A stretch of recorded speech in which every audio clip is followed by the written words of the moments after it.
Welcome back to Kings of the Pool. I'm Steven Miranda. I'm Jeff Ellis for Week 11 of the NFL. It is Wednesday, November 16th, 2011. That's right. Thursday night football continues this week. We've got a good one, but TGIT. We're back to bye weeks, Jeff. Oh, those nuisances. This is the last time you have to deal with them. We promise. All right. In the byes this week, we've got Indianapolis, Houston, Pittsburgh, and the New Orleans Saints. Now, Steven and I have remarkable levels of agreement. On our podcast today, we differed on 2 games, but since then have gotten some very bad news out of San Diego with a key injury, which means we only differ on one I will no longer game. be taking the San Diego Chargers, which means there's only one game that we differ. That makes it the challenge game, which I'm not very happy about. By default, thank you very much. But let's get to one of those 13 games we agree on. It's a big divisional game between the Cincinnati Bengals and Baltimore Ravens. Right down there in the front. This is, as we say, El Juego Grande Estupendo de la Semana. That's as big as it gets, and if you make it our big game of the week, it's a big game of the week. And what do you like, Steven, here? Well, first of all, the Cincinnati Bengals coming off a loss against the Pittsburgh Steelers where they looked really good. It was a 7-point loss to Pittsburgh. And, people were using that game as a measuring stick for Cincinnati. They really didn't know if they should believe this team. Well, you know what?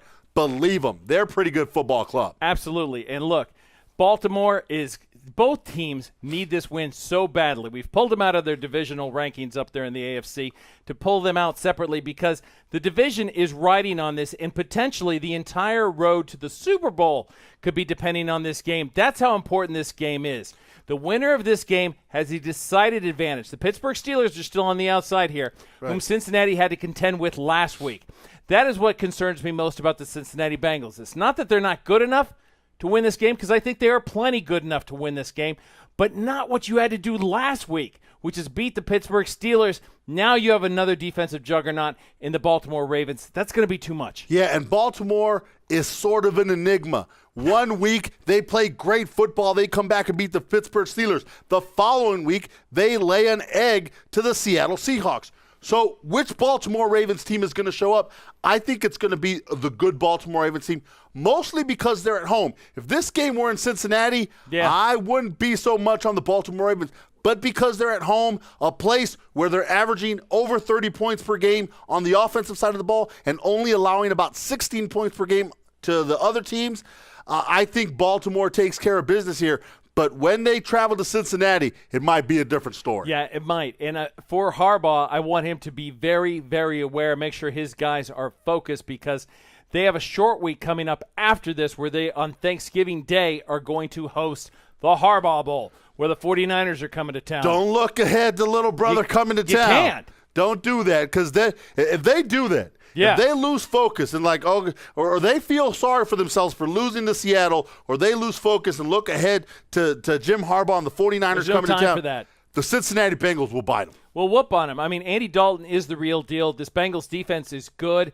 What they've got going there, their offensive weapons, they do not have A.J. Green for this game. Is that correct? He's a game-time decision. Right now, A.J. Green is a game-time decision. That being up in the air is enough to concern me. Cedric Benson, though, I think if they spread it out, can do some damage against this Baltimore squad. Yeah. It'll be really interesting to see. It's going to be a really good game. Now, Jeffrey, the lone game we disagree on, the Buffalo Bills travel to Miami, another divisional game. I like the Bills in this one. You like Miami. Take it away. Well, Steven, you got the favorite, and that's okay.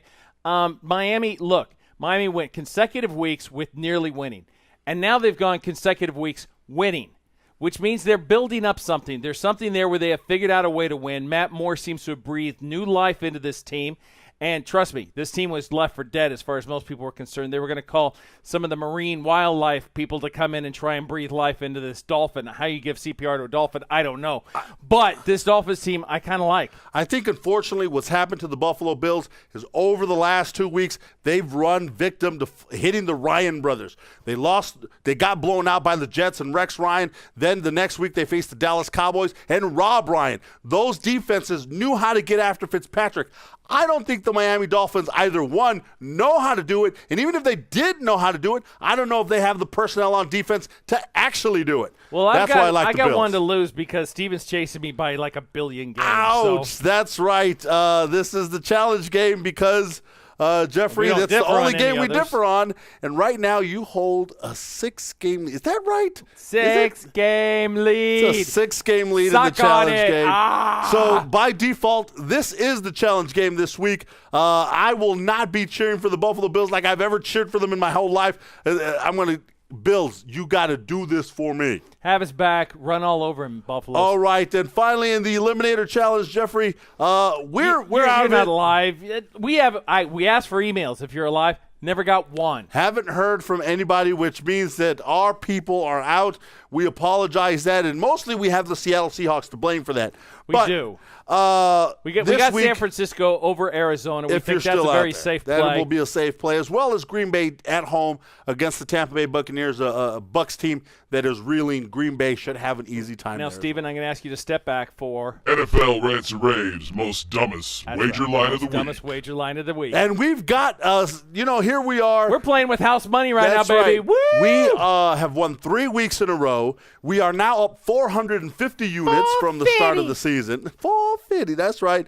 Last week we told you to take the under in the Tennessee-Carolina game, and man, did that wasn't even close. That worked out nicely. Under 46.5. The final total points scored there was 33. It was never in question. This week we have a nice lock. We've got a road dog that we like. Yes. A road favorite. Road favorite, my bad. Road and we've favorite. got another over-under for you. So head on out to NFLRNR.com to take a look at our lock of the week and go out there, and if you're in somewhere legal, lay a flutter. We expect that the units will continue to grow. I'm Steven Miranda. Jeff Ellis. For Kings of the Pool.